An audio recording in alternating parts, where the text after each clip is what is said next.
It's shocking to notice the amount of animals that have been abandoned or mistreated. Today, we're going to learn about some animal shelters and the gift of hope and second chances that they aim to offer, where every paw print and hoof shows a path of rescue and renewal. Our first stop is Doodle's Ranch and Sanctuary, a sanctuary for cats with special needs. The founder, Jennifer, explains where her care for cats started. So I went and adopted 2 kittens one day in 2005, and from PetSmart, and PetSmart has that cat room. So I would go back every week to get the cat food and little toys and stuff for them. And then I got to be friendly with the people in the volunteers in the cat room. So then I started volunteering for them, and then it just kind of snowballed. Through volunteer work, she found a very special cat and her inspiration for creating her sanctuary, as well as helping educate owners on their cat's disabilities. His name was Cheese Doodle. So I had volunteered at the Florida Humane Society, and they had this cat that was FIV positive and became diabetic. I was helping her to rehome him, to find a home for him. And nothing ever came into fruition. So I was down in Florida, and I had taken him back with me to New York, and he ended up developing lymphoma, and then I did the chemotherapy with him, and that's when I really felt, I guess, not the need or the calling, I guess it is, to tell people, to tell other cat owners that it's okay if you didn't want to do that. And I think a lot of people feel guilty because they don't have $14,000 to spend, or whatever amount of money to spend on their cat. They feel like they're giving up, or they're not doing the right thing, and and it's really hard when you have this bond with an animal, and you're like, you feel like you're failing them. And I learned from that I didn't fail him. The outcome was still not good, and if I didn't do it, it wouldn't have made a difference. And from my experience with cancer and cats, there's other things you can do that can prolong their life that doesn't cost that much. And I felt like other cat owners really needed to know that. Jennifer shares one of her biggest tips for other shelter owners. So I have a really good vet. That's the number one thing. You have to have a good vet, especially with rescue, because this week I have a cat that had a urinary blockage, and I texted him at 10 o'clock and I said, I'm coming in first thing in the morning, and he's like, be there early. I'll meet you there earlier. If you're looking to become more involved, or just want a short therapy session, hanging out with cats and clearing your mind, Doodle's Ranch and Sanctuary is the place for you. So we have, they're always welcome to have people come here and sit with the cats. They love the attention, and it's a good mental break from the world. Cleaning, always need help cleaning, cleaning. There's 38 cats here, and a lot of them are special needs, so there's always that. Donations are always welcome. Monetary, not just monetary, but if you're throwing out old furniture, that's a huge thing, because we go through that stuff like crazy. Old tables, chairs, little kid stuff, even baby items. They love the baby seats and stuff like that, so that's always a good thing. Food, litter. Just come and stop and by, or just even on Facebook, on our Facebook page. Just interacting on Facebook is a really good thing too.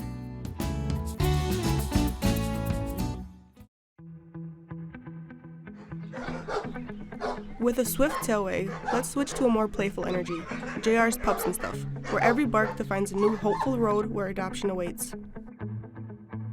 I oversee the care of all of the animals here that are awaiting foster, whether it's cats or dogs.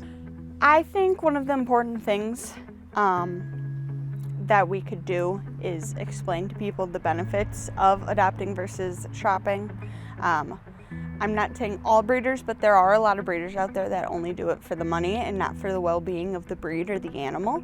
I've met several really good breeders who genuinely care about the breed, but I've also met a lot of ones that just are in it for the money. One of the things I've found within rescues or humane societies is a lot of the time they make sure that the animals are fully up to date on their vetting.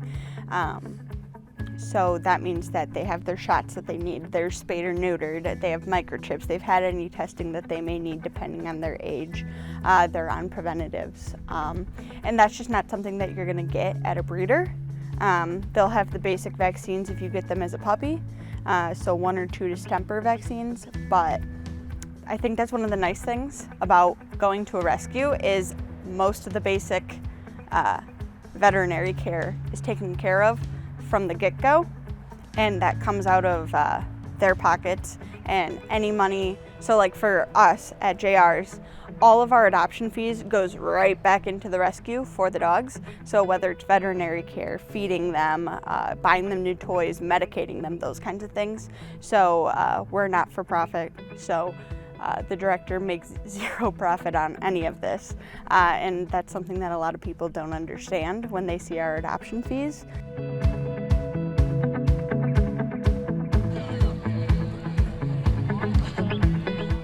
They explain one of the biggest challenges they often run into. I personally would have to say that a lot of the issues when it comes to a neglected dog is there's not enough, like if we're in a shelter environment, it's hard to find the time to be able to sit down with the dog and just be with them, what they truly need. That's why foster homes are so beneficial for rescues, because a lot of the times once a dog is into a home, it just starts to be a different dog. We have the 3 threes of rescue, 3 days to decompress, 3 weeks to learn the routine, and 3 months to feel like family. And that's usually a little bit longer with the mistreated dogs because they have such bad trust issues. But it's definitely something that I've seen over my 6 years of being with the rescue, is just seeing the mistreated ones be able to come out and flourish when they're in a home. So as a shelter, I would say it's the time of being able to spend time with them when you're taking care of all the other dogs.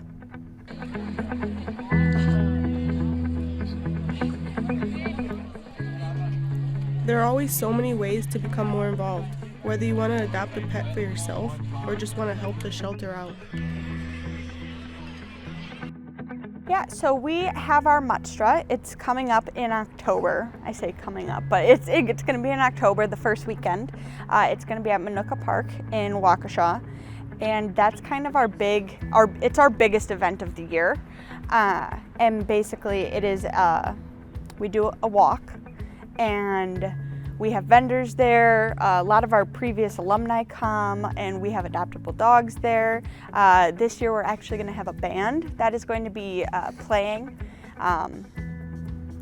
But other than that, we have fundraising events, I would say monthly, at different restaurants around southeastern Wisconsin. You can find all of those events on our website, which is jrspupsandstuff.org.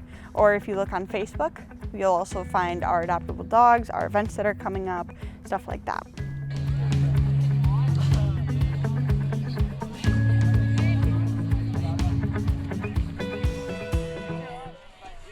It's no secret that every adoption event brings a bunch of wagging tails and new beginnings. But lastly, let's look into a different type of sanctuary. We are shifting our focus to farmed animals. Tiny Who's helps us learn more about this side of things. I've worked in animal rescue for almost 20 years, and I've been a vegan for almost the same amount of time. So I've worked with many species of animals that have been neglected, abused, and abandoned. And while doing that as a career and learning more about veganism, I did realize that the animals with the least amount of rights are farmed animals. Knowing that I wanted to always work in the rescue world, I thought, why not? Let's do this. Let's start an organization. Let's start educating people. Let's be compassionate about it and try and change the world.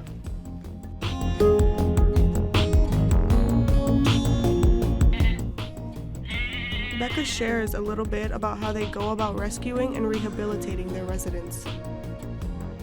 So many of our rescue residents come from law enforcement, usually cruelty or neglect seizure cases. We do take in quite a few stray animals, which is interesting. There's been kind of an uptick of stray goats in the last 2 years. We are currently closed to all intakes, but we've rescued actually close to 500 animals since we started. Rehabilitation is different for each individual, and we pride ourselves in the individual care here for our residents. And that rehabilitation period can be their entire lives. They could come here and be fine in a week. It's physical, it's mental, it's spiritual. There's a lot that goes into it. Some of them need a lot of socializing, some need space, some need time, some need lots of medical care. Tiny Hooves helps to promote a vegan lifestyle to the public and hopes to create a positive change to the human and animal bond as well as the animal agriculture. So the main way that we change hearts and mind is actually through our tours. So during the summer months on Saturdays and Sundays, we are open for public tours, and they are educational tours. So we've learned the best way to open minds for people who are not familiar with what a vegan lifestyle is by creating and fostering the one-on-one connections that they can make with our individual residents. So while we're doing that and promoting compassionate care and love, we're also educating small facts about the animal agriculture industry, and connections are being made between people and animals. If you have a free weekend and want to help out around the farm, volunteers are always highly appreciated. We are always looking for animal care volunteers, and that's Monday through Sunday, every day, every morning, every night. And you can apply on our website at tinyhooves.org/volunteer. We also have our 9th birthday party coming up on May 19th, and that will be here on the farm. Lots of fun. It's from 2 to 5 p.m. We do birthday gift exchange, we do games, we do food, desserts, visits with the animals. It's very fun. And then throughout the summer, you'll start seeing a lot of our classes pop up, cooking classes and different educational things that we'll need volunteer assistance with. Becca shares with us some of her biggest advice and how grateful she is to have her team. Well, firstly, there's no way I could have gotten to this point without our amazing volunteer team. We have over 55 different volunteers that are here weekly that help build this place, and they're the heart and soul and heartbeat of this entire organization. But the other thing I'd like to say is that when you want to succeed in something that's difficult, make sure you're passionate about it. My passion and my heart and soul belongs to Tiny Hooves, and it's hard. This is a hard job to do. It's a hard thing to live. There's a lot of loss, there's a lot of grief, there's a lot of struggle, there's a lot of joy, but it's not the easiest thing to do. So if you've got a passion, follow it, because you can make it work. We have followed 3 different types of animal shelters, all unique in their own way. We talked about animal welfare, the importance of adoption, and ways to become more involved. These animals are no different from us. They deserve love, happiness, and most importantly, a safe home. Trees sparkle on the ocean as we disappear. These perfect moments every time.